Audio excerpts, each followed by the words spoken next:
अब आप समझिए, अमेरिकी सेना का दावा है कि ईरान की मिसाइल और ड्रोन हमले करने की जो क्षमता है पहले की तुलना में कमजोर हुई है। ये दावा जो है वो अमेरिका की तरफ से किया जा रहा है। मिडिल ईस्ट में अमेरिकी सेना के कमांडर ब्रैड कपूर के मुताबिक हाल के समय में बैलिस्टिक मिसाइल हमलों में करीब 90% और ड्रोन हमलों में 83% की कमी जो है वो दर्ज की गई है। लेकिन सवाल ये उठता है कि क्या ये अब सब कुछ जो है ड्रोन का ये जो खतरा बढ़ता चला जा रहा है, इसको अब किस एंगल से जो है वो देखा जाएगा।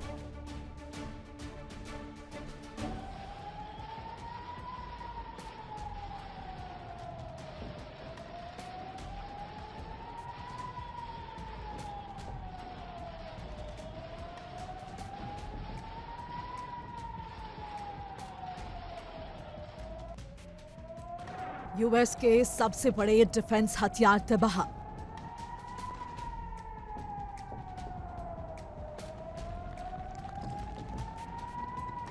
अमेरिका के थाड़ हो रहे तबाह। युद्ध के खतरनाक नतीजों का संकेत। अमेरिका का हाईटेक मिसाइल रक्षा सिस्टम थाड़ दुनिया के सबसे ताकतवर एयर डिफेंस सिस्टम में गिना जाता है। इसका काम दुश्मन की बैलिस्टिक मिसाइलों को हवा में ही रोककर नष्ट करना होता है।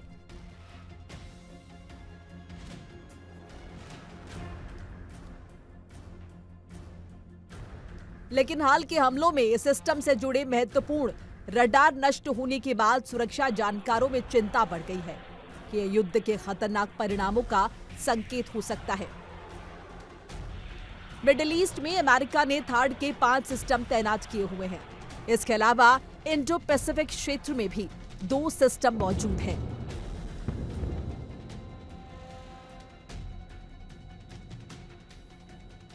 जहां चीन लगातार ताइवान को लेकर दबाव बना रहा है। हालांकि सिस्टम बहुत बड़े और बेहद महंगे होते हैं, लेकिन एक्सपर्ट्स का कहना है कि काफी नाजुक भी होते हैं। ईरान के शाहिद जैसे छोटे हमलावर ड्रोन जिनमें थोड़ा सा विस्फोटक होता है, इन सिस्टम्स को नुकसान पहुंचा सकते हैं और उन्हें लंबे समय तक काम से बाहर कर सकते हैं।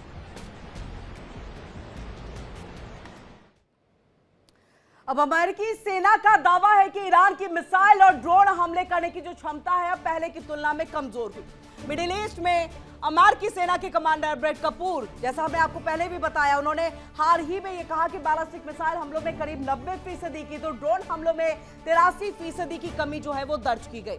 लेकिन सवाल अब भी कायम है, क्या ड्रोन का ये बढ़ता हुआ जो खतरा है वो आने वाले दिनों में युद्धों की दिशा को बदल देगा? क्या दुनिया की सेनाएं इस नई चुनौती से निपटने के लिए पूरी तरह से तैयार है?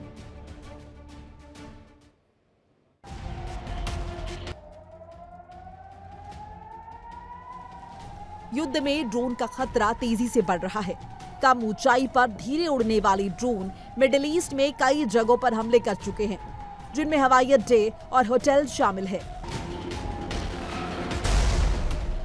युद्ध के शुरुआती दिनों में ड्रोन हमले में 6 अमेरिकी सैनिक मारे गए, क्योंकि उस सैन्य ठिकाने पर ड्रोन से बचाव की कोई व्यवस्था नहीं थी।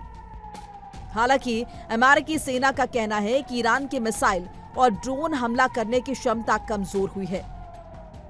मिडिल ईस्ट में अमेरिकी सेना के कमांडर ब्रैड कूपर के मुताबिक बैलिस्टिक मिसाइल हमलों में तकरीबन 90% और ड्रोन हमलों में 83% की कमी आई है।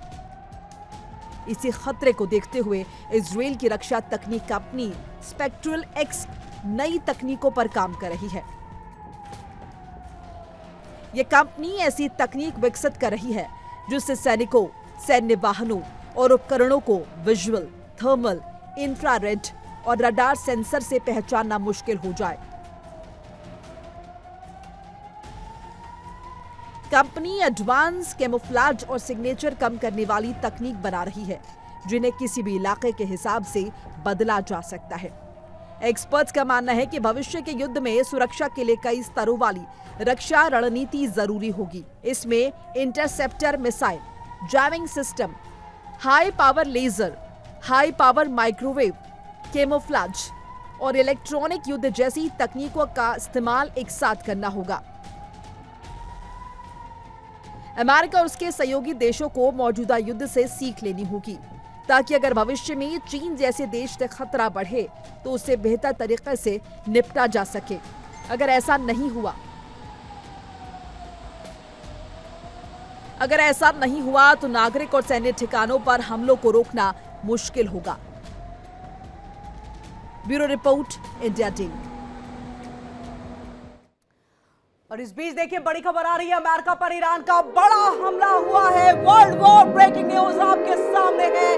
बहरीन में अमेरिकी बेस पर ईरान का प्रहार हुआ है, तो ये अमेरिका पर ईरान का बड़ा हमला है।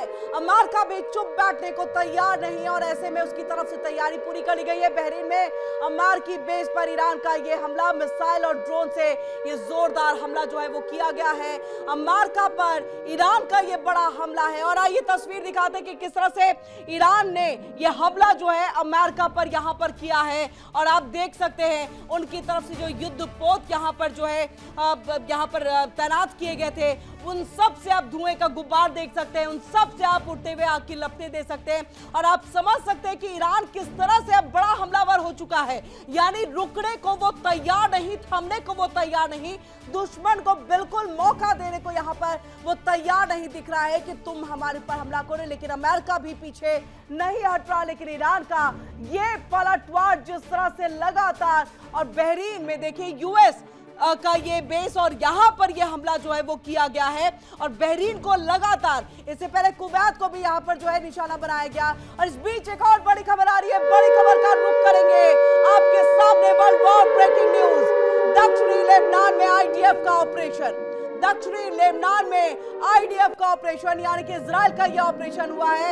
हिजबुल्लाह के रॉकेट को मार गिराया गया है और देखिए अमेरिकी ठिकानों पर आईआरजीसी का ये ताजा हमला जो है वो यहाँ पर किया गया है। अब आप समझिए दक्षिणी लेबनान में दो तस्वीरें आपके सामने हैं। ईरान का अमेरिका पर ये जोरदार हमला हुआ है, अमेरिका पर ईरान का ये जोरदार और बड़ा हमला, जिसमें बहरीन का और वहां पर जो अमेरिकी बेस है ईरान ने वहां प्रहार किया है। यानी लगातार दूसरे देशों में एयरबेसों को निशाना बनाता हुआ ईरान। लेकिन वहीं दूसरी बड़ी खबर के तौर पर दक्षिणी लेबनान में आईडीएफ का देखिए किस तरह से ऑपरेशन, आईडीएफ ने एक बड़ा ऑपरेशन किया, हिजबुल्लाह के रॉकेट को मार गिराया। हिजबुल्लाह भी लगातार ईरान के समर्थन में आकर के इजराइल पर हमला करता हुआ जो है वो दिखाई दे रहा है। लेकिन ऐसे में आईडीएफ भी हिजबुल्लाह को बख्शने के मूड में नहीं है। मिडिल ईस्ट में बढ़ते हुए तनाव के बीच फ्रांस ने भूमध्य सागर, लाल सागर में 12 युद्धपोत तैनात करने का फैसला किया और जरूरत पड़ने पर हॉर्मुज स्ट्रेट पे भी मिशन की तैयारी जो है वो कर ली। और ऐसे में राष्ट्रपति इमानुएल मैक्रों ने ये कहा, ये युद्ध सहयोगी देशों की सुरक्षा, समुद्री मार्गों की सुरक्षा सुनिश्चित करने के लिए जो है उसको उठाया जा रहा है। और आइए बताते हैं जंग के बीच फ्रांस का क्या कुछ अलर्ट है। 12 युद्धपोत तैनात जो है वो कर दिए गए हैं और आप समझिए ये फ्रांस की तरफ से अलर्ट जो है वो जारी किया गया है। फ्रांस भी पीछे नहीं हट रहा है। 12 युद्धपोत को फ्रांस ने तैनात किया। भूमध्य सागर और लाल सागर में 12 युद्धपोतों की ये तैनाती है। मिडिल ईस्ट में बढ़ते हुए तनाव के बीच में फ्रांस का ये अलर्ट है और ऐसे में 12 युद्धपोतों को तैनात किया गया। फ्रांस ने 12 युद्धपोत तैनात करने का ये फैसला लिया है इस युद्ध के बीच में, क्योंकि लगातार फ्रांस पर भी हमले हो सकते हैं और इससे पहले भी हमले हुए। भूमध्य सागर की अगर हम बात कर ले, देखिए भूमध्य सागर और लाल सागर में निगरानी इससे बढ़ाई जा रही है। ये फ्रांस की तरफ से अलर्ट मोड में स्टेप जो है उठाया गया है। और समुद्री व्यापार की बात कर ले, सुरक्षा फोकस पे है। यानी ईरान जिस बात की धमकी लगातार दे रहा है, ईरान जिस चीज को अपने हथियार के तौर पर इस्तेमाल कर रहा है, उसके लिए फ्रांस ने 12 युद्धपोतों के जरिए जो समुद्री व्यापार होता है उस पर सुरक्षा पर खास तौर से जो फोकस है वो यहाँ पर किया गया। और ऐसे में अंतर्राष्ट्रीय जहाजों की हम बात कर ले तो उसकी निगरानी भी यहाँ पर बढ़ेगी। मिडिल ईस्ट के समुद्री इलाकों में सैन्य मौजूदगी बढ़ गई है। हॉर्मुज स्ट्रेट पर भी पैनी नजर जो है वो फ्रांस रखते हुए दिखाई देगा और जरूरत पड़ने पर मिशन की तैयारी है।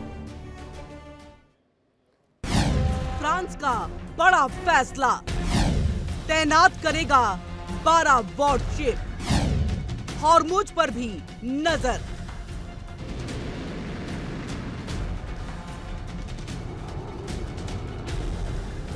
मिडिल ईस्ट में बढ़ते तनाव के बीच फ्रांस ने अपने सहयोगी देशों की सुरक्षा के लिए बड़ा कदम उठाने का फैसला किया है। फ्रांस के राष्ट्रपति इमैनुअल मैक्रों ने कहा, उनका देश मेडिटेरियन सी, लाल सागर और जरूरत पड़ने पर हॉर्मुज स्ट्रेट में करीब 1 दर्जन नौसैनिक जहाज तैनात करेगा। उन जहाजों में फ्रांस का एयरक्राफ्ट कैरियर स्ट्राइक ग्रुप भी शामिल होगा।